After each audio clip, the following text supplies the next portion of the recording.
2050ರಿಂದ ಬಂದಾಗ ಅವನ ಜೊತೆ ನಾವು ಯೋಚನೆ ಮಾಡಕ್ಕೂ ಆಗದಿರುವಂತ ಘಟನೆಗಳು ನಡೆಯೋದಕ್ಕೆ ಶುರು ಆದ್ರೆ ಹೇಗಿರುತ್ತೆ. ಹೌದು, ಅಂತದೇ ಒಂದು ಸೈನ್ಸ್ ಫಿಕ್ಷನ್ ಮೂವಿನ ನಾವ್ ಇವತ್ತು ನೋಡ್ತಿರೋದು. ಆ ವ್ಯಕ್ತಿ ಯಾರಿಂದ ಭೂಮಿನ ಕಾಪಾಡೋದಕ್ಕೆ ಬಂದ, ಮುಂದೆ ಏನೆಲ್ಲ ಆಯ್ತು ಅಂತ ನೀವು ತಿಳ್ಕೋಬೇಕು ಅಂತಂದ್ರೆ ಈ ಮೂವಿನ ನನ್ ಜೊತೆ ಕೊನೆವರೆಗೂ ನೋಡ್ಬೇಕು. ಅಂದಂಗೆ ಈ ಮೂವಿ ಹೆಸರು ದ ಆಡಮ್ ಪ್ರಾಜೆಕ್ಟ್ ಅಂತ. ಸರ್, ಈಗ ನಾವು ತುಂಬಾ ಟೈಮ್ ಅನ್ನ ವೇಸ್ಟ್ ಮಾಡದೆ ನಮ್ಮ ಮೈನ್ ಸ್ಟೋರಿ ಕಡೆಗೆ ಹೊರಟೋಗೋಣ. ಈ ಕತೆ ಶುರುವಾದಾಗ ನಮ್ಗೆ ಹೇಳ್ತಾರೆ ಈಗ ಮನುಷ್ಯರು ಟೈಮ್ ಟ್ರಾವೆಲ್ ಅನ್ನ ಮಾಡಬಹುದು ಅಂತ. ಯಾಕೆ ಅಂತಂದ್ರೆ ಇದು 2050ನೇ ಇಸ್ವಿ. ಇಲ್ಲೇ ಆಡಮ್ ಅನ್ನೋ ಒಬ್ಬ ಪೈಲಟ್ ಸ್ಪೇಸ್ ಶಿಪ್ ನಲ್ಲಿ ಹೋಗ್ತಿರ್ಬೇಕಾದ್ರೆ ಮತ್ತೊಂದು ಸ್ಪೇಸ್ ಶಿಪ್ ನಲ್ಲಿರುವಂತಹ ಜನರು ಇವನ ಮೇಲೆ ಅಟ್ಯಾಕ್ ಮಾಡ್ತಿರ್ತಾರೆ. ಅದಕ್ಕೆ ಆಡಮ್ ಒಂದು ಪೋರ್ಟಲ್ ಅನ್ನ ಓಪನ್ ಮಾಡಿ ಅಲ್ಲಿಂದ ಬೇರೆ ಕಡೆಗೆ ಟೆಲಿಪೋರ್ಟ್ ಆಗೋಗ್ತಾನೆ. ಇಲ್ಲಿಂದ ಸೀನ್ ಪ್ರೆಸೆಂಟ್ ಹೇಗೆ ಅಂದ್ರೆ 2022ಕ್ಕೆ ಬರುತ್ತೆ. ಇಲ್ಲಿ ನಮ್ಗೆ ಚಿಕ್ಕ ಹುಡುಗ ಆಗಿರುವಂತ ಆಡಮ್ ನ ತೋರಿಸ್ತಾರೆ. ನಾವು ಆಗ್ಲೇ 2050ರಲ್ಲಿ ಪೈಲಟ್ ಆಗಿದ್ದಂತ ಆಡಮ್ ನ ನೋಡಿದ್ವಲ್ಲ, ಅವನೇ ಇವನು. ಇದು 2022 ಆಗಿರೋದ್ರಿಂದ ಚಿಕ್ಕ ಹುಡುಗ ಆಗಿರ್ತಾನೆ ಅಷ್ಟೇ. ಇವನು ಪ್ರತಿದಿನ ಸ್ಕೂಲ್ ನಲ್ಲಿ ಒಂದಲ್ಲ ಒಂದು ಜಗಳನ ಮಾಡ್ಕೊಂಡು ಯಾರ ಹತ್ರನಾದ್ರೂ ಹೊಡಿಸ್ಕೋತಾನೆ ಇರ್ತಾನೆ. ಇದರಿಂದ ಇವನ ತಾಯಿ ಆಲಿ ಯಾವಾಗ್ಲೂ ಬೇಜಾರ್ ಮಾಡ್ಕೊಂಡಿರ್ತಾರೆ. ಆಡಮ್ಗೆ ಮಾತ್ರ ಅವನ ತಂದೆ ಅಂದ್ರೆ ತುಂಬಾನೇ ಇಷ್ಟ. ಆದ್ರೆ ಅವರು 1.5 ವರ್ಷದ ಹಿಂದೆ ಒಂದು ಆಕ್ಸಿಡೆಂಟ್ ನಲ್ಲಿ ತೀರೋಗಿರ್ತಾರೆ. ನಂತರ ಇವನು ಆಟ ಆಡ್ತಿರ್ಬೇಕಾದ್ರೆ ಆಲಿ ಕರ್ದು ಹೇಳ್ತಾಳೆ, ನಾನು ಹೊರಗಡೆ ನನ್ನ ಫ್ರೆಂಡ್ ನ ಜೊತೆ ಡಿನ್ನರ್ ಗೆ ಹೋಗ್ತಿದ್ದೀನಿ, ಹುಷಾರಾಗಿ ಮನೇಲಿರು, ಆದಷ್ಟು ಬೇಗ ಬಂದ್ಬಿಡ್ತೀನಿ ಅಂತ ಹೇಳಿ ಹೋಗ್ತಾಳೆ. ಸರಿ ಅಂತ ಹೇಳಿ ಇವನು ಕೂಡ ಗೇಮ್ ಅನ್ನ ಆಡ್ತಿರ್ಬೇಕಾದ್ರೆ ಇವನ ಡಾಗ್ ಯಾವ್ದೋ ಸೌಂಡ್ ಅನ್ನ ಕೇಳಿಸ್ಕೊಂಡು ಹೊರಗಡೆ ಓಡೋಗುತ್ತೆ. ಇವನು ಕೂಡ ಬ್ಯಾಟ್ರಿನ ತಗೊಂಡು ಡಾಗ್ ನ ಹಿಂದೆ ಕಾಡಿನ ಒಳಗಡೆ ಬರ್ತಾನೆ. ಈಗ ಇವನು ಮುಂದೆ ಬಂದು ನೋಡಿದ್ರೆ ಮರಗಳೆಲ್ಲ ತುಂಬಾ ವಿಚಿತ್ರವಾಗಿ ಸುಟ್ಟೋಗಿರ್ತವೆ. ಅದೇ ಸಮಯಕ್ಕೆ ಅಲ್ಲಿಗೆ ಡಾಗ್ ಕೂಡ ಬರುತ್ತೆ. ಸರಿ ಅಂತ ಇವರಿಬ್ರಿಗೂ ತುಂಬಾ ಭಯ ಆಗಿ ಮತ್ತೆ ಮನೆ ಹತ್ರ ಓಡ್ ಬಂದಾಗ ಗ್ಯಾರೇಜ್ ಇಂದ ಏನೋ ಸೌಂಡ್ ಬರ್ತಿರುತ್ತೆ. ಅದಕ್ಕೆ ಇವನು ತುಂಬಾ ಹೆದರ್ಕೊಂಡೆ ಗ್ಯಾರೇಜ್ ನ ಒಳಗಡೆ ಬಂದು ನೋಡಿದ್ರೆ ಅಲ್ಲಿ ನಾವೀಗಾಗ್ಲೇ ನೋಡಿರುವಂತ 2050ನೇ ಇಸ್ವಿಯ ಆಡಮ್ ಇರ್ತಾನೆ. ಅಂದ್ರೆ ಇವನು 2050ರಿಂದ 2022ಕ್ಕೆ ಟೈಮ್ ಟ್ರಾವೆಲ್ ಮಾಡಿ ಬಂದಿರ್ತಾನೆ. ಹಾಗೆ ಚಿಕ್ಕ ಆಡಮ್ ನ ಕೇಳ್ತಾನೆ, ನಿನ್ನ ವಯಸ್ಸೆಷ್ಟು ಅಂತ. ಇವನು ಕೂಡ ನನ್ನ ವಯಸ್ಸು 12 ಅಂತ ಹೇಳ್ತಿದ್ದಂಗೆನೆ ಇವನು ತುಂಬಾನೇ ಡಿಸಪಾಯಿಂಟ್ ಆಗೋಗ್ತಾನೆ. ಇಲ್ಲಿ ನಿಮ್ಮೆಲ್ರಿಗೂ ಕನ್ಫ್ಯೂಸ್ ಆಗದಿರ್ಲಿ ಅಂತ ಚಿಕ್ಕ ವಯಸ್ಸಿನ ಆಡಮ್ ನ ಜೂನಿಯರ್ ಅಂತ ಕರಿತೀನಿ. ಮಾಮೂಲಿ ದೊಡ್ಡ ವಯಸ್ಸಿನ ಆಡಮ್ ನ ಆಡಮ್ ಅಂತಾನೆ ಕರಿತೀನಿ. ಇಲ್ಲಿ ಜೂನಿಯರ್ ಗಂತೂ ಏನು ಅರ್ಥನೇ ಆಗ್ತಿರೋದಿಲ್ಲ, ಇವನು ಯಾರು, ಇಲ್ಲಿಗೆ ಏನು ಬಂದಿದ್ದಾನೆ ಅಂತ. ಆದ್ರೆ ಆಡಮ್ ಮಾತ್ರ ಇವನ ತಾಯಿ ಮನೇಲಿಲ್ಲ ಅಂತ ಗೊತ್ತಾಗ್ತಿದ್ದಂಗೆನೆ ಮನೆಯ ಒಳಗಡೆ ಬಂದು ಇವನಿಗೆ ಆಗಿರುವಂತ ಗಾಯಕ್ಕೆ ಟ್ರೀಟ್ಮೆಂಟ್ ಅನ್ನ ಮಾಡ್ಕೊತಿರ್ತಾನೆ. ಆದ್ರಿಂದ ನೀನು ಯಾರು, ಏನಕ್ಕೋಸ್ಕರ ಇಲ್ಲಿಗೆ ಬಂದಿದ್ಯಾ, ಎಲ್ಲಾನು ಹೇಳು, ಇಲ್ಲಾಂದ್ರೆ ಪೊಲೀಸ್ಗೆ ಫೋನ್ ಮಾಡ್ಬಿಡ್ತೀನಿ ಅಂತ ಜೂನಿಯರ್ ಹೇಳಿದಾಗ ಆಡಮ್ ಜೂನಿಯರ್ ನ ತಂದೆ ತಾಯಿ ಹೆಸರು ಏನು, ಇವನು ಎಲ್ಲಿ ಹುಟ್ಟಿದಾನೆ, ಇವನು ಯಾವ ಸ್ಕೂಲ್ ನಲ್ಲಿ ಓದ್ತಿದ್ದಾನೆ, ಎಲ್ಲಾ ವಿಷಯನೂ ಹೇಳ್ತಾನೆ. ಇವನಿಗೆ ಹೇಗೆ ನನ್ ಬಗ್ಗೆ ಇಷ್ಟೆಲ್ಲಾ ವಿಷಯ ಗೊತ್ತು ಅಂತ ಜೂನಿಯರ್ ಯೋಚನೆ ಮಾಡ್ತಿರ್ಬೇಕಾದ್ರೆ ಇವನಿಗೆ ಗೊತ್ತಾಗೋಗುತ್ತೆ ಈ ಆಡಮ್ ಬೇರೆ ಯಾರು ಅಲ್ಲ, ಅದು ನಾನೇ, ಇವನು ಫ್ಯೂಚರ್ ಇಂದ ಬಂದಿದ್ದಾನೆ ಅಂತ. ಆಕ್ಚುಲಿ ಆಡಮ್ ಒಂದು ರೆಸ್ಕ್ಯೂ ಮಿಷನ್ ಗೋಸ್ಕರ 2018ಕ್ಕೆ ಹೋಗ್ಬೇಕಿತ್ತು. ಆದ್ರೆ ಮಿಸ್ ಆಗಿ 2022ಕ್ಕೆ ಬಂದ್ಬಿಟ್ಟಿರ್ತಾನೆ. ಅದಕ್ಕೆ ವಾಪಸ್ ಹೋಗೋದಕ್ಕೆ ಅಂತ ಸ್ಪೇಸ್ ಶಿಪ್ ಹತ್ರ ಬಂದು ಅದನ್ನು ಆನ್ ಮಾಡೋದಕ್ಕೆ ಅಂತ ನೋಡ್ತಾನೆ. ಆದ್ರೆ ಅದು ಆನ್ ಆಗೋದಿಲ್ಲ. ಯಾಕಂದ್ರೆ ಆಡಮ್ ನ DNA ನ ಚೆಕ್ ಮಾಡಿ ಸ್ಪೇಸ್ ಶಿಪ್ ಸ್ಟಾರ್ಟ್ ಆಗೋದು. DNA ನ ಚೆಕ್ ಮಾಡಿದಾಗ ಅವನಿಗೆ ಇಂಜುರಿ ಆಗಿದೆ ಅನ್ನೋದು ಸ್ಪೇಸ್ ಶಿಪ್ ಗೆ ಗೊತ್ತಾಗೋಗುತ್ತೆ. ಇಂಜುರಿ ಆಗಿದ್ರೆ ಇವನು ಸ್ಪೇಸ್ ಶಿಪ್ ಅನ್ನ ಓಡಿಸೋ ಹಾಗಿಲ್ಲ. ಅದಕ್ಕೆ ಜೂನಿಯರ್ ಹಾಗೆ ಆಡಮ್ ಇಬ್ರು ಒಬ್ಬರೇ ಆಗಿರೋದ್ರಿಂದ ಜೂನಿಯರ್ ನ DNA ನ ಯೂಸ್ ಮಾಡ್ಕೊಂಡು ಸ್ಪೇಸ್ ಶಿಪ್ ಅನ್ನ ಅನ್ಲಾಕ್ ಮಾಡ್ತಾನೆ. ನಂತರ ಇವರಿಬ್ರು ಒಳಗಡೆ ಬಂದಾಗ ಇವರಿಗೆ ಗೊತ್ತಾಗುತ್ತೆ ಸ್ಪೇಸ್ ಶಿಪ್ ಗೆ ತುಂಬಾನೇ ಡ್ಯಾಮೇಜ್ ಆಗೋಗಿದೆ ಅಂತ. ಅದಕ್ಕೆ ಸ್ಪೇಸ್ ಶಿಪ್ ಅದಾಗದೇನೆ ರಿಪೇರ್ ಆಗುತ್ತೆ. ಅದಕ್ಕೆ ಸ್ವಲ್ಪ ಟೈಮ್ ಬೇಕು ಅಂತ ಹೇಳಿ ಆಡಮ್ ಜೂನಿಯರ್ ನ ಕರ್ಕೊಂಡು ಮತ್ತೆ ಮನೆಗೆ ಬರ್ತಾನೆ. ಇವನು ಗ್ಯಾರೇಜ್ ನ ಒಳಗಡೆ ಮಲ್ಕೊಂಡ್ರೆ ಜೂನಿಯರ್ ಮನೆ ಒಳಗಡೆ ಹೋಗ್ತಾನೆ. ಸ್ವಲ್ಪ ಸಮಯದ ನಂತರ ಎಲಿ ಕೂಡ ಮನೆಗೆ ಬರ್ತಾಳೆ. ಇವಳು ತೀರೋಗಿರುವಂತೆ ಇವಳ ಗಂಡನ ನೆನ್ಸ್ಕೊಂಡು ಹೊರಗಡೆ ಬೇಜಾರ್ ಮಾಡ್ಕೊಂಡು ನಿಂತಿರ್ಬೇಕಾದ್ರೆ ಆಡಮ್ ತುಂಬಾ ದುಃಖದಿಂದ ಕಿಟಕಿಯಿಂದಾನೇ ಅವಳನ್ನ ನೋಡ್ತಿರ್ತಾನೆ. ಮಾರನೇ ದಿನ ಎಲಿ ಆಫೀಸ್ಗೆ ಹೋಗಿದ ತಕ್ಷಣನೇ ಜೂನಿಯರ್ ಗ್ಯಾರೇಜ್ ಗೆ ಬಂದು ಆಡಮ್ ಹತ್ರ ಫ್ಯೂಚರ್ ನ ಬಗ್ಗೆ ಕೇಳೋದಕ್ಕೆ ಶುರು ಮಾಡ್ತಾನೆ. ಆದ್ರೆ ಇವನ್ ಮಾತ್ರ ಅದನ್ನೆಲ್ಲ ಹೇಳುವಂತ ಪರಿಸ್ಥಿತಿಲಿ ಈಗ ಇರೋದಿಲ್ಲ. ಆಗಿರುವಂತ ಗಾಯಕ್ಕೆ ಬ್ಯಾಂಡೇಜ್ ಅನ್ನ ಹಾಕೋದಕ್ಕೆ ಅಂತ ಆಡಮ್ ನ ತಂದೆಯ ಬಟ್ಟೆನ ಹಾಕೊಂಡು ಮೆಡಿಕಲ್ ಗೆ ಅಂತ ಹೋಗ್ತಿರ್ತಾರೆ, ಮೆಡಿಸನ್ ತಗೊಳ್ಳೋದಕ್ಕೆ ಅಂತ. ಇವನು ಒಳಗಡೆ ಬಂದಾಗ ಜೂನಿಯರ್ ಹೊರಗಡೆನೆ ಇರ್ತಾನೆ. ಆಗ ಅಲ್ಲಿಗೆ ಜೂನಿಯರ್ ನ ಕ್ಲಾಸ್ ಮೇಟ್ಸ್ ಗಳು ಬಂದು ಇವರನ್ನ ರ್ಯಾಗ್ ಮಾಡ್ತಾ ಹೊಡೆಯೋದಕ್ಕೆ ಶುರು ಮಾಡ್ತಾರೆ. ಅದೇ ಸಮಯಕ್ಕೆ ಆಡಮ್ ಕೂಡ ಬಂದು ಅವರನ್ನ ತಡೆದು ಜೂನಿಯರ್ ನ ಸೈಡ್ ಗೆ ಕರ್ಕೊಂಡ್ ಬಂದು ಹೇಳ್ತಾನೆ, ನೋಡು ನೀನೀಗ ದೊಡ್ಡವನಾಗಿದ್ಯಾ, ಅವನು ಕೂಡ ನಿನ್ ವಯಸ್ಸವನೇ, ಧೈರ್ಯವಾಗಿ ಅವನ ಜೊತೆ ಫೈಟ್ ಮಾಡುವಂತ.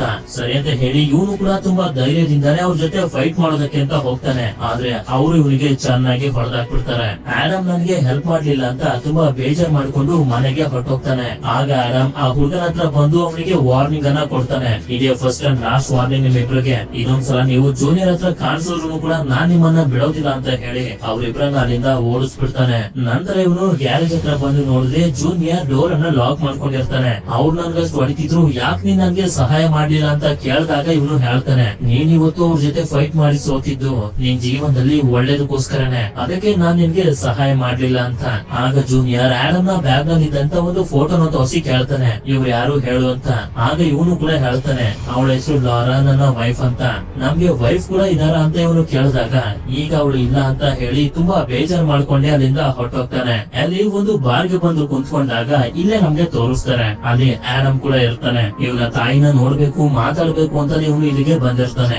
ಇವಳು ಅಲ್ಲೇ ಇರುವಂತ ಇವಳ ಫ್ರೆಂಡ್ ಗೆ ಹೇಳ್ತಿರ್ತಾಳೆ, ನನ್ ಮಗ ಯಾಕೋ ನನ್ನನ್ನ ಸೀರಿಯಸ್ ಆಗಿ ತಗೋತಿಲ್ಲ, ನಾನು ಅವನನ್ನ ಎಷ್ಟೇ ಚೆನ್ನಾಗಿ ನೋಡ್ಕೊಳಕ್ಕೆ ಪ್ರಯತ್ನ ಪಡ್ತಿದ್ರು ಕೂಡ ಅವನಿಗೆ ನಾನು ಇಷ್ಟ ಆಗ್ತಿಲ್ಲ, ನಾನ್ ಏನ್ ಮಾಡಿದಿನೋ ನನಗೆ ಅರ್ಥ ಆಗ್ತಿಲ್ಲ ಅಂತ. ಆಗ ಆಡಮ್ ಅವ್ರಿಗೆ ಹೇಳ್ತಾನೆ, ಅದ್ರಲ್ಲಿ ನಿಮ್ ತಪ್ಪೇನು ಇಲ್ಲ, ಈಗಿನ ಕಾಲದ ಮಕ್ಳೇ ಆ ರೀತಿ, ನಿಮ್ಮ ಮಗನ್ಗೂ ಕೂಡ ನೀವಂದ್ರೆ ತುಂಬಾನೇ ಇಷ್ಟ, ಆದ್ರೆ ಅದು ಅವನಿಗೆ ಇನ್ನೂ ಕೂಡ ಗೊತ್ತಿಲ್ಲ ಅಂತ ಹೇಳಿ ಇವನು ಅಲ್ಲಿಂದ ಹೋಗ್ತಿರ್ತಾನೆ. ಇದೆಲ್ಲ ಇವನಿಗೆ ಗೊತ್ತು ಅಂತ ಕೇಳೋದಕ್ಕೆ ಹೋಗೋಷ್ಟ್ರಲ್ಲಿ ಅವನು ಅಲ್ಲಿಂದ ಹೊರಟೋಗಿರ್ತಾನೆ. ನಂತರ ನಮ್ಗೆ ತೋರಿಸ್ತಾರೆ 2050ರಿಂದ ಮಾಯಾ ಅನ್ನೊಬ್ಳು ಲೇಡಿ ಆಡಮ್ ನ ಹುಡ್ಕೊಂಡು ಬಂದಿರ್ತಾಳೆ. ಈ ಕಡೆ ಇವರಿಬ್ರು ಬ್ರೇಕ್ಫಾಸ್ಟ್ ಅನ್ನ ಮಾಡ್ತಿರ್ಬೇಕಾದ್ರೆ ಜೂನಿಯರ್ ಆಡಮ್ ನ ವೈಫ್ ಆಗಿರುವಂತ ಲಾರಾ ಬಗ್ಗೆ ಕೇಳ್ತಾನೆ. ಇವನು ಕೂಡ ಅವಳ ಬಗ್ಗೆ ಹೇಳೋದಕ್ಕೆ ಶುರು ಮಾಡ್ತಾನೆ, ನಾನು ಕಾಲೇಜ್ ನಲ್ಲಿ ಇರ್ಬೇಕಾದ್ರೆ ಮಾಯಾ ಮಿಸ್ ಆಗಿ ನಮ್ ಕ್ಲಾಸ್ ಗೆ ಬಂದ್ಬಿಟ್ಟಿದ್ಲು, ಅದಕ್ಕೆ ನಾನೇ ಅವಳನ್ನ ಕರೆಕ್ಟ್ ಆಗಿರುವಂತ ಕ್ಲಾಸ್ ಗೆ ಕರ್ಕೊಂಡು ಹೋಗಿ ಬಿಟ್ಟಿದ್ದೆ. ಆದ್ರೆ ನಾನು ಅವಳನ್ನ ಫಸ್ಟ್ ಟೈಮ್ ನೋಡ್ತಿದ್ದಂಗೆನೆ ಇಷ್ಟ ಪಡೋದಕ್ಕೆ ಶುರು ಮಾಡ್ಬಿಟ್ಟಿದ್ದೆ. ಇದರಿಂದ ನಾವಿಬ್ರು ಒಪ್ಪಿ ಮದ್ವೆ ಕೂಡ ಆದ್ವಿ. ನಂತರ ಸ್ವಲ್ಪ ವರ್ಷಗಳ ಹಿಂದೆ ಒಂದು ಇಂಪಾರ್ಟೆಂಟ್ ಆಗಿರುವಂತ ಕೆಲ್ಸಕ್ಕೆ ಅಂತ ಟೈಮ್ ಟ್ರಾವೆಲ್ ಅನ್ನ ಮಾಡಿ 2018ಕ್ಕೆ ಅಂತ ಹೋಗಿದ್ಲು. ಅದಾದ್ಮೇಲೆ ಅವಳು ಬರ್ಲೇ ಇಲ್ಲ. ಅದಕ್ಕೆ ಅವಳಿಗೆ ಏನಾಗಿರ್ಬೋದು ಅಂತ ತಿಳ್ಕೊಳ್ಳೋದಕ್ಕೆ 2018ಕ್ಕೆ ನಾನು ಹೋಗ್ತಿದ್ದೆ, ಆದ್ರೆ ಮಿಸ್ ಆಗಿ ಇಲ್ಲಿಗೆ ಬಂದ್ಬಿಟ್ಟಿದ್ದೀನಿ. ಹೀಗೆ ಬರ್ತಿರ್ಬೇಕಾದ್ರೆ ನಮ್ಗೆ ಒಂದು ವಿಷಯ ಗೊತ್ತಾಯ್ತು, ಮಾಯಾ ಈಗಾಗ್ಲೇ ಲಾರನ ಸಾಯಿಸ್ಬಿಟ್ಟಿದ್ದಾಳೆ ಅಂತ. ಇಲ್ಲಿ ನಮ್ಗೆ ಗೊತ್ತಾಗುತ್ತೆ ಲಾರಾ ಬೇರೆ ಯಾರು ಅಲ್ಲ, ಆಡಮ್ ತಂದೆಯ ಫ್ರೆಂಡೇನೆ. ಅಷ್ಟೇ ಅಲ್ಲ, ಆಡಮ್ ನ ತಂದೆನೆ ಟೈಮ್ ಟ್ರಾವೆಲ್ ಮಷೀನ್ ಅನ್ನ ಕಂಡಿಡ್ತಿರೋದು. ಟೈಮ್ ಟ್ರಾವೆಲ್ ನ ಮಿಷಿನ್ ಹೆಸರು ದ ಆಡಮ್ ಪ್ರಾಜೆಕ್ಟ್ ಅಂತ. ಅದೇ ಸಮಯಕ್ಕೆ ಯಾರೋ ಬರ್ತಿರುವಂತ ಶಬ್ದಗಳು ಇವನಿಗೆ ಕೇಳಿಸ್ತವೆ. ಅದಕ್ಕೆ ಒಂದು ಬಾಂಬ್ ಅನ್ನ ಎಸ್ದಾಗ ಬರ್ತಿದ್ದಂತ ಜನರ ಮೇಲೆ ಬ್ಲಾಸ್ಟ್ ಆಗೋಗುತ್ತೆ. ಇವರೆಲ್ಲ ಮಾಯಾ ಕಡೆಯ ಜನರನ್ನೇ. ಆಡಮ್ ಬರ್ತಿದ್ದಂತ ಜನರ ಜೊತೆ ಫೈಟ್ ಮಾಡೋದಕ್ಕೆ ಶುರು ಮಾಡ್ತಾನೆ. ಹೀಗೆ ಫೈಟ್ ಮಾಡ್ತಾ ಮಾಡ್ತಾ ಅವರೆಲ್ಲರನ್ನು ಸೋಲ್ಸಿ ಅಲ್ಲಿಂದ ಹೋಗ್ತಿರ್ಬೇಕಾದ್ರೆ ಗೊತ್ತಾಗುತ್ತೆ ಮಾಯಾ ಸ್ಪೇಸ್ ಶಿಪ್ ಕೂಡ ಅಲ್ಲೇ ಇದೆ ಅಂತ. ಇವರನ್ನ ಎಳ್ಕೊಂಡು ಹೋಗೋದಕ್ಕೆ ಅಂತ ಮಾಯಾ ಕಡೆಯ ಜನರು ಕೂಡ ಬರ್ತಾರೆ. ಆಗ ಅವಳು ಆಡಮ್ ಗೆ ಹೇಳ್ತಾಳೆ, ನಡಿ ನಾವು 2050ಕ್ಕೆ ಹೋಗೋಣ, ನನ್ನ ನಂಬು, ನಾನು ನಿಜವಾಗ್ಲೂ ಲಾರನ ಸಾಯಿಸಿಲ್ಲ ಅಂತ. ಆದ್ರೆ ಅವಳ ಮಾತನ್ನ ನಂಬೋದಕ್ಕೆ ಅವನು ರೆಡಿನೇ ಆಗಿರೋದಿಲ್ಲ. ಅದಕ್ಕೆ ಅವಳ ಜನರುಗಳ ಮೇಲೆ ಅಟ್ಯಾಕ್ ಮಾಡಿ ಚೆನ್ನಾಗಿ ಹೊಡೆಯೋದಕ್ಕೆ ಶುರು ಮಾಡಿದಾಗ ಯಾರೋ ಸ್ಪೇಸ್ ಶಿಪ್ ಗೆ ಶೂಟ್ ಮಾಡ್ತಾರೆ. ನೋಡಿದ್ರೆ ಅದು ಬೇರೆ ಯಾರು ಅಲ್ಲ, ಆಡಮ್ ನ ಹೆಂಡತಿ ಲಾರಾನೇ. ಲಾರಾ ಅಲ್ಲಿಗೆ ಬಂದು ಆ ಜನರ ಜೊತೆ ಎಲ್ಲ ಫೈಟ್ ಮಾಡೋದಕ್ಕೆ ಶುರು ಮಾಡ್ತಾಳೆ. ಆಡಮ್ ಗಂತೂ ಲಾರಾ ಬಕ್ಕಿದಾಳೆ ಅಂತ ನಂಬೋದಕ್ಕೆ ಆಗ್ತಿರೋದಿಲ್ಲ. ಹೀಗೆ ಇವರಿಬ್ರು ಫೈಟ್ ಅನ್ನ ಮಾಡ್ತಾ ಅವರೆಲ್ಲರನ್ನ ಸೋಲಿಸ್ಬಿಡ್ತಾರೆ. ನಂತರ ಟೈಮ್ ಸಿಕ್ತಿದ್ದಂಗೆನೆ ಜೂನಿಯರ್ ಕೂಡ ಕರ್ಕೊಂಡು ಅಲ್ಲಿಂದ ಒಂದು ಕಾರ್ ನ ಒಳಗಡೆ ಬಂದು ತಪ್ಪಿಸ್ಕೊಂಡು ಹೋಗೋದಕ್ಕೆ ಶುರು ಮಾಡ್ತಾರೆ. ಆದ್ರೆ ಮಾಯಾ ಹಾಗೆ ಅವಳ ಜನರು ಕೂಡ ಇವರನ್ನ ಫಾಲೋ ಮಾಡ್ಕೊಂಡು ಬಂದು ಅಟ್ಯಾಕ್ ಮಾಡೋದಕ್ಕೆ ನೋಡ್ತಿರ್ತಾರೆ. ಕಾರ್ ಒಳಗಡೆ ಹೋದ್ರು ಕೂಡ ಬಿಡೋದಿಲ್ಲ, ಅಲ್ಲೂ ಬಂದು ಸಾಯಿಸೋದಕ್ಕೆ ಅಂತಾನೆ ನೋಡ್ತಿರ್ತಾರೆ. ಆದ್ರೆ ಇವರು ಹೇಗೋ ಮಾಡಿ ಅವರಿಂದ ತಪ್ಪಿಸ್ಕೊಂಡು ಲಾರಾ ವಾಸ ಮಾಡ್ತಿರುವಂತ ಮನೆ ಹತ್ರ ಬರ್ತಾರೆ. ನಂತರ ಇಲ್ಲಿ ನಮ್ಗೆ ಒಂದು ಸಸ್ಪೆನ್ಸ್ ರಿವೀಲ್ ಆಗುತ್ತೆ. ನಾವಾಗ್ಲೇ ನೋಡಿದ್ವಲ್ಲ ಮಾಯಾ, ಅವಳು ಟೈಮ್ ಟ್ರಾವೆಲ್ ಅನ್ನ ಮಾಡಿ ಈ ಭೂಮಿನ ಅವಳ ಲಾಭಕ್ಕೆ ಹೇಗ್ ಬೇಕೋ ಹಾಗೆ ಕನ್ವರ್ಟ್ ಮಾಡ್ಕೋತಿದ್ಲು. ಅದಕ್ಕೆ ಅವಳನ್ನ ತಡೆಯೋದಕ್ಕೆ ಅಂತ ಲಾರಾ 2018ಕ್ಕೆ ಹೋಗಿರ್ತಾಳೆ. ಯಾಕೆ ಅಂತಂದ್ರೆ ಟೈಮ್ ಟ್ರಾವೆಲ್ ಮಷೀನ್ ನ ಕಂಡಿಡಿದಿದ್ದು 2018ರಲ್ಲೇ. ಆ ಮಷೀನ್ ನ ನಾಶ ಮಾಡೋದಕ್ಕೆ ಅಂತ ಹೋಗಿದ್ಲು. ಆದ್ರೆ ಮಾಯಾ ಅಲ್ಲಿಗೂ ಕೂಡ ಬಂದು ಲಾರಾ ಸ್ಪೇಸ್ ಶಿಪ್ ನ ಮೇಲೆ ಅಟ್ಯಾಕ್ ಮಾಡಿದ್ಲು. ಲಾರಾ ಹೇಗೋ ಅವಳ ಪ್ರಾಣನ ಕಾಪಾಡ್ಕೊಂಡಿರ್ತಾಳೆ. ಆದ್ರೆ ಸ್ಪೇಸ್ ಶಿಪ್ ಹಾಳಾಗಿದ್ರಿಂದ ಟೈಮ್ ಟ್ರಾವೆಲ್ ಮಾಡೋದಕ್ಕಾಗದೆ 2018ರಲ್ಲೇ ಸಿಗಾಕೊಂಡಿರ್ತಾಳೆ. ಅಂದ್ರೆ 2018ರಿಂದ 2022ರವರೆಗೂ ಇಲ್ಲೇ ಇದ್ದಾಳೆ ಅಂತ. ಲಾರಾ ಆಡಮ್ ಗೆ ಹೇಳ್ತಾಳೆ, ನಾನ್ ನಿನ್ನ ಸ್ಪೇಸ್ ಶಿಪ್ ನಲ್ಲಿ ಬರೋದಕ್ಕಾಗೋದಿಲ್ಲ, ಯಾಕೆಂತಂದ್ರೆ ನಿನ್ನ ಬಿಟ್ಟು ಬೇರೆ ಯಾರು ಆ ಸ್ಪೇಸ್ ಶಿಪ್ ನಲ್ಲಿ ಹೋಗೋ ಹಾಗಿಲ್ಲ. ಅದಕ್ಕೆ ನೀನೇ 2018ಕ್ಕೆ ಹೋಗಿ ಟೈಮ್ ಟ್ರಾವೆಲ್ ಮಷೀನ್ ನ ಬ್ಲಾಸ್ಟ್ ಮಾಡು ಅಂತ. ಆದ್ರೆ ಅದಕ್ಕೆ ಆಡಮ್ ಯಾವುದೇ ಕಾರಣಕ್ಕೂ ಕೂಡ ಒಪ್ಕೊಳ್ಳೋದಿಲ್ಲ.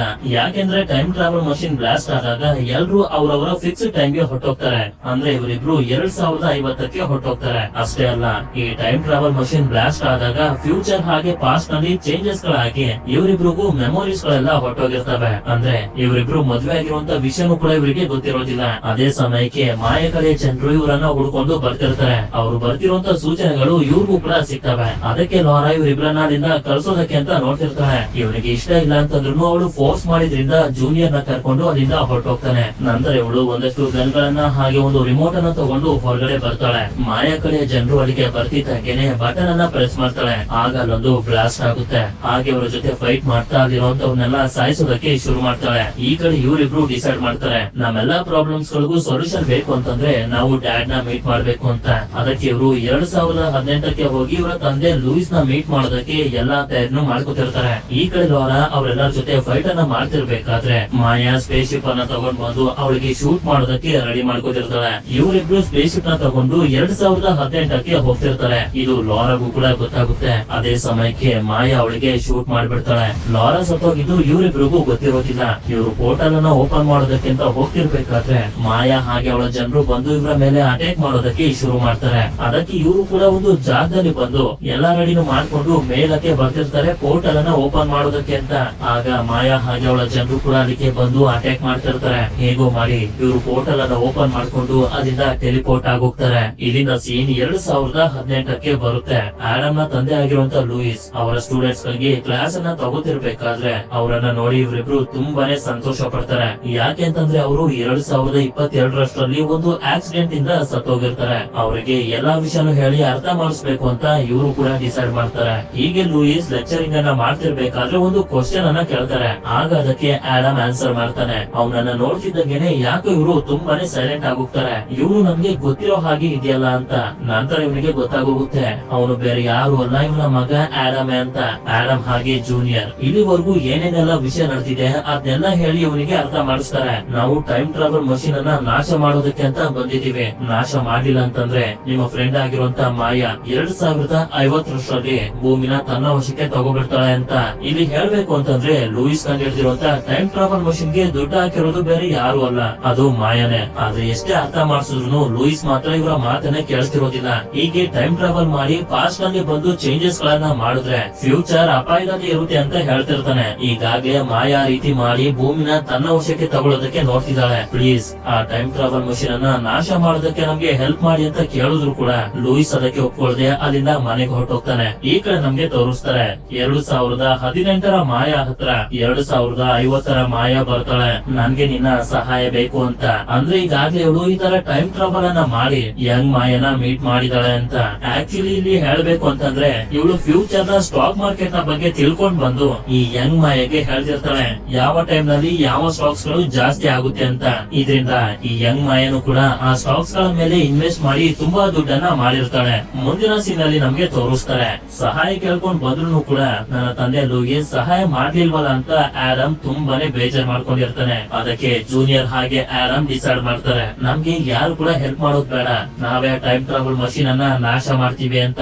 ನಂತರ ಮಾರನೇ ದಿನ ನಮ್ಗೆ 2018ರ ಎಲಿ ಹಾಗೆ ಆಡಮ್ ನ ತೋರಿಸ್ತಾರೆ. ಇಲ್ಲಿ ನೀವು ಕನ್ಫ್ಯೂಸ್ ಆಗೋದಕ್ಕೆ ಹೋಗ್ಬೇಡಿ. ಇವನು 2050ರ ಆಡಮ್, ಇವನು 2022ರ ಆಡಮ್. ಹಾಗೆ ಈಗ ತೋರಿಸ್ತಿರೋದು 2018ರ ಆಡಮ್. ಮೂರು ಜನನು ಒಬ್ನೇನೆ, ಆದ್ರೆ ಟೈಮ್ ಗಳು ಬೇರೆ ಬೇರೆ ಅಷ್ಟೇ. ನೆನ್ನೆ ನಡೆದಿರುವಂತ ಘಟನೆಯಿಂದ ತುಂಬಾ ಬೇಜಾರ್ ಮಾಡ್ಕೊಂಡು ಲೂಯಿಸ್ ಕೆಲ್ಸಕ್ಕೂ ಕೂಡ ಹೋಗದೆ ಇವನ ಹೆಂಡತಿ ಮಗನ್ ಜೊತೆ ಟೈಮ್ ಸ್ಪೆಂಡ್ ಮಾಡ್ತಾ ಆಡಮ್ ಹಾಗೆ ಜೂನಿಯರ್ ಹೇಳಿರುವಂತ ವಿಷಯದ ಬಗ್ಗೆ ಯೋಚನೆ ಮಾಡ್ತಿರ್ತಾನೆ.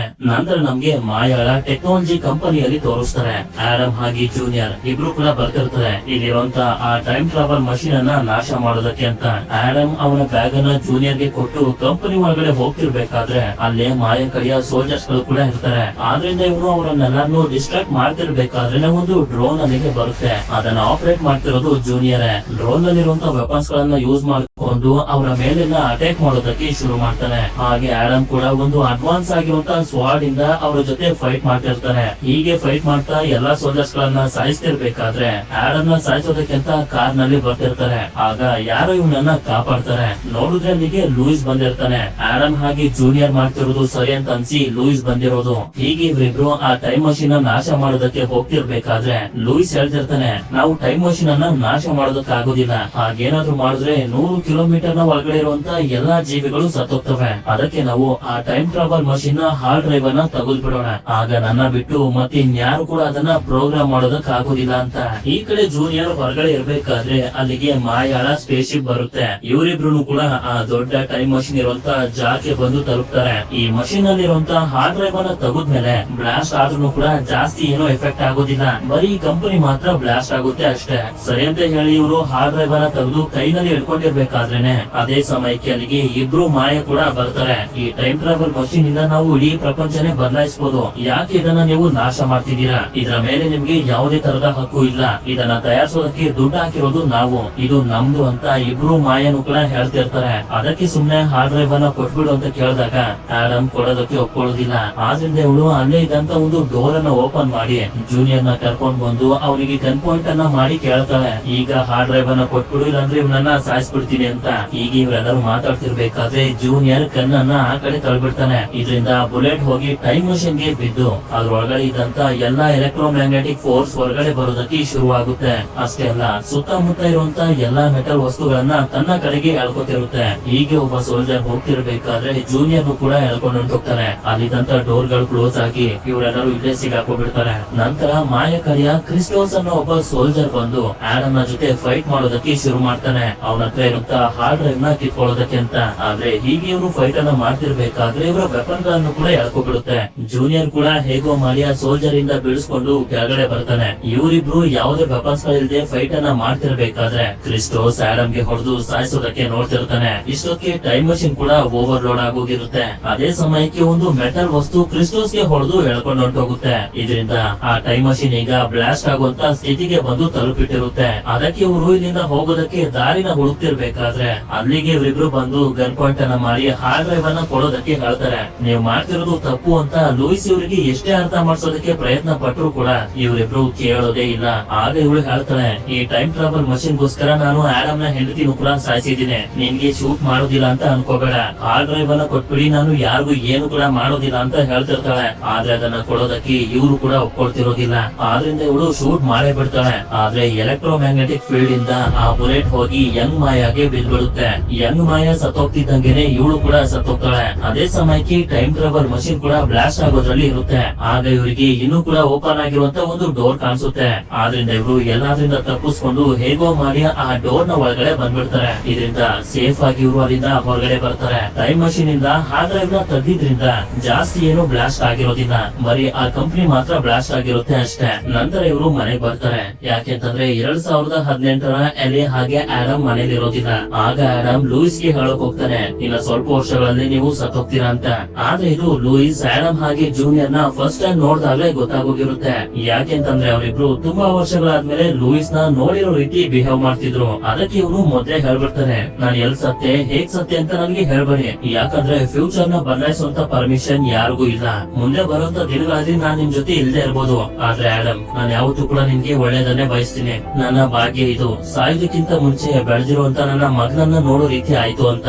ಇದರಿಂದ ಮೂರು ಜನ ತುಂಬಾ ಎಮೋಷನಲ್ ಆಗೋಗ್ತಾರೆ. ಈಗ ಟೈಮ್ ಟ್ರಾವೆಲ್ ಮಷಿನ್ ನಾಶ ಆಗಿರೋದ್ರಿಂದ ಆಡಮ್ ಹಾಗೆ ಜೂನಿಯರ್ ಅವರವರ ಟೈಮ್ ಗೆ ಹೊರಟೋಗ್ತಾರೆ. ಅದಕ್ಕೆ ಮೂರು ಜನ ಹೋಗೋದಕ್ಕಿಂತ ಮುಂಚೆ ಸ್ವಲ್ಪ ಟೈಮ್ ಸ್ಪೆಂಡ್ ಮಾಡ್ಬೇಕು ಅಂತ ಆಟ ಆಡೋದಕ್ಕೆ ಶುರು ಮಾಡ್ತಾರೆ. ಹೀಗೆ ಆಟ ಆಡ್ತಿರ್ಬೇಕಾದ್ರೆ ಬಾಲ್ ಕೆಳಗಡೆ ಬೀಳುತ್ತೆ. ಅದನ್ನ ಎತ್ಕೊಳ್ಳೋಷ್ಟರಲ್ಲಿ ಆಡಮ್ ಹಾಗೆ ಜೂನಿಯರ್ ಅಲ್ಲಿಂದ ಮಾಯ ಆಗೋಗಿರ್ತಾರೆ. ಇದರಿಂದ ಲೂಯಿಸ್ ಗೆ ತುಂಬಾ ಬೇಜಾರಾಗುತ್ತೆ. ನಂತರ ಸೀನ್ 2022ಕ್ಕೆ ಬರುತ್ತೆ.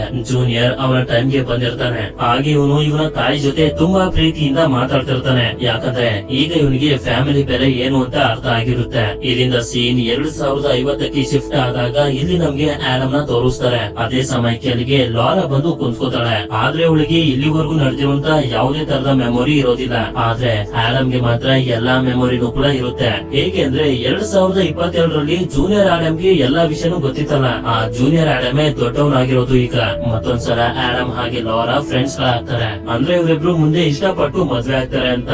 ಇಲ್ಲಿಗೆ ಮೂವಿ ಎಂಡ್ ಆಗುತ್ತೆ. ಈ ಮೂವಿ ನಿಮ್ಮೆಲ್ಲರಿಗೂ ಇಷ್ಟ ಆಗಿರುತ್ತೆ ಅಂತ ಅನ್ಕೊಂಡಿದೀನಿ. ಮೂವಿಲಿರುವಂತ ಯಾವ ಆಡಮ್ ನಿಮ್ಗೆ ಜಾಸ್ತಿ ಇಷ್ಟ ಆದ ಅಂತ ಕಮೆಂಟ್ ಮಾಡಿ ತಿಳಿಸಿ. ವಿಡಿಯೋ ಇಷ್ಟ ಆಗಿತ್ತು ಅಂತಂದ್ರೆ ಲೈಕ್ ಮಾಡಿ. ಸಿಗೋಣ ಮತ್ತೊಂದು ಅಮೇಜಿಂಗ್ ಆಗಿರುವಂತ ಮೂವಿ ಜೊತೆಗೆ.